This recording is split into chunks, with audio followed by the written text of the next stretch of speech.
Ada seseorang yang datang kepada Syekh Abdul Qadir Jailani radhiyallahu anhu. Seorang pemuda itu datang dalam keadaan menangis sejadi-jadinya. Kemudian Syekh Abdul Qadir Jailani merasa kebingungan dengan datangnya si anak muda ini, menangis tanpa dia berbicara, cuma menangis-nangis saja. Kenapa? Apa yang terjadi pada kamu? Orang tua kamu meninggal, keluarga kamu ada yang meninggal, kamu kehilangan sesuatu. Maka kemudian dia berkata, wahai Syekh, aku datang ke sini karena hatiku lagi galau. Keadaanku dalam keadaan kesedihan. Karena 3 malam berturut-turut saya bermimpi abah saya yang sudah meninggal dunia, itu dalam kuburnya itu diazab oleh Allah Ta'ala, dibakar oleh api.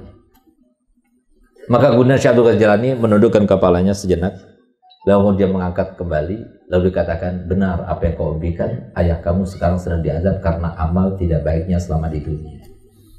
Tambah menangis anak muda itu.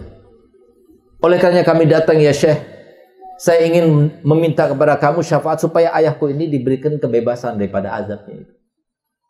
Maka kemudian Syekh Abdul Qadir Jailani bertanya kepadanya, apakah ayah kamu itu pernah belajar kepada saya? Dijawab oleh anak muda, tidak pernah.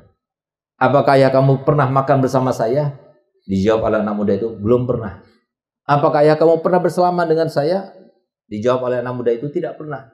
Apakah ayah kamu pernah jalan di depan rumah saya? Jalan saja di depan rumah saya? Dijawab oleh anak muda, tidak pernah. Maka kemudian beliau menundukkan kembali sejenak. Maka kemudian beliau katakan kepada anak muda, ya, aku dapatkan jalannya. Ayah kamu ternyata cinta pada seorang dan orang itu cinta kepadaku. Dari situ aku bisa memberikan pertolongan. Pulanglah, insya Allah ayah kamu diringankan azabnya oleh Allah Ta'ala.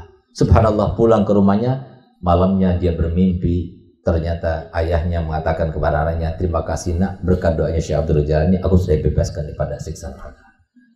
Kalau ini dilakukan oleh anak muda kepada seorang wali min auliyaillah, bagaimana kalau kita sekarang ini sedang mengenang kelahiran Nabi kita Muhammad? Padahal Nabi kita Muhammad telah bersabda dalam hadisnya, ana khairul mukafi, aku adalah manusia paling pandai membalas jasa. Fa in ahsana ahadukum ila ahadin falam yukafi'uhu fa ana ukafi'u yaumil qiyamah. Kalau seumpama ada di antara kalian yang berbuat baik kepada orang lain lalu orang lain tidak mendapatkan balasan darinya, jangan khawatir, aku akan balaskannya untuk kalian kelak nanti di hari kiamat. Kalau itu dilakukan, dikatakan Nabi Muhammad untuk orang lain yang berbuat baik pada orang lain, bagaimana kalau kita semua buat untuk Nabi Muhammad?